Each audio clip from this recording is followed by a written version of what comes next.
All right, so this is my first video where I'm trying to do a screencast. And I am going to do a series of screencasts on setting up a C++ editor for students that's not Visual Studio and is not Dev Bloodshed, because I'm sick and tired of reading completely unstyled, indecipherable code.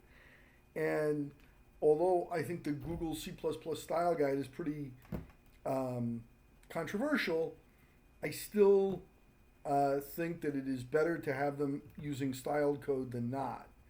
This is going to be a pretty complicated set of tutorials because we are going to use two other languages to style our C++ code for people that have never really done any programming before. And we're going to be building everything on top of Emacs, which is an editor with tremendous capabilities. So I'm sure a lot of people are going to disagree with this approach, but I think that if you're going to teach people how to program, you want to teach them using the right set of tools. And Emacs is a tool that's been around for 30 years because it's what people really build stuff in. So I'm sure VI ninjas are going to be after me, but I'll take my chances. All right, now, so the first thing that we're going to do is open up a VirtualBox image of Windows. And so you're like, why, Evan, are you using VirtualBox? Why are you doing this in Windows? And it's true, I hate Windows. Windows is not my native operating system, but we're supposed to be doing this for students, and students have laptops, and their laptops have Windows because they've been gaming for 10 years, and that's what they do. So here are the important parts of the process. We're going to use Cygwin. We're going to use the MinGW installer. We're going to install Python and cpp-lint, and then we're going to install a bunch of Emacs packages. So the very first thing that you should tell your students to do is install Emacs. And I have a very particular Emacs that I want you to have them install. So let us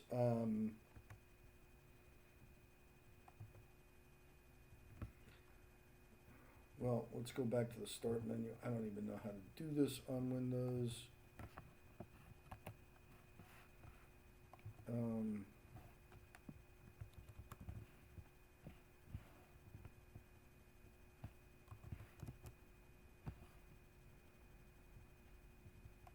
So let's go to Google. All right, and we are going to go to Modified Emacs for Windows. This is maintained by Vincent Goulet at Laval University, who, as far as I'm concerned, is just a saint. So it's modified because it has a couple of packages that make it easier to use R and Emacs Speed Statistics, but it is a perfectly fine version of Emacs, and it is a one-click installer. So double click on that. You get this warning that you're downloading something from the internet, so it's supposed to scare you because only Microsoft approved software is safe. Obviously we run that.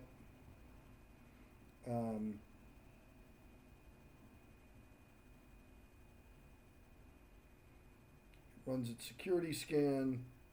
We say yes. English. Next. We accept the GNU Plus license. Keep all of the defaults. It's going to install in program files. it already exists, but that's okay. I'm going to overwrite it. And we're going to create a desktop icon and a quick launch icon. And we click install.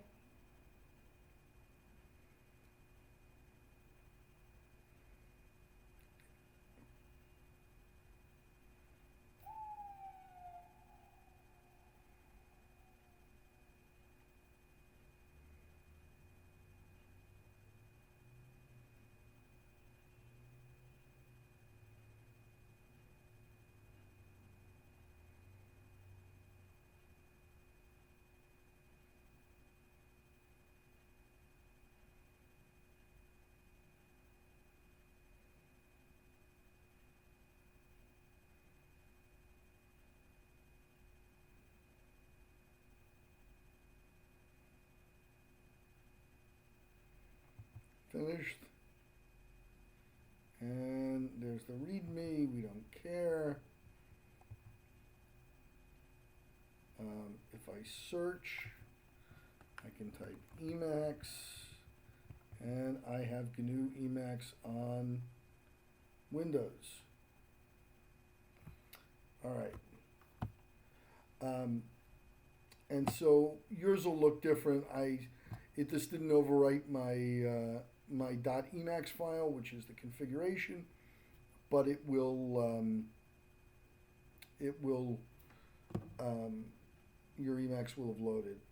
Okay, that's it for this one. So I am going to sign off, and to do that, I'm going to kill the record my desktop. So kill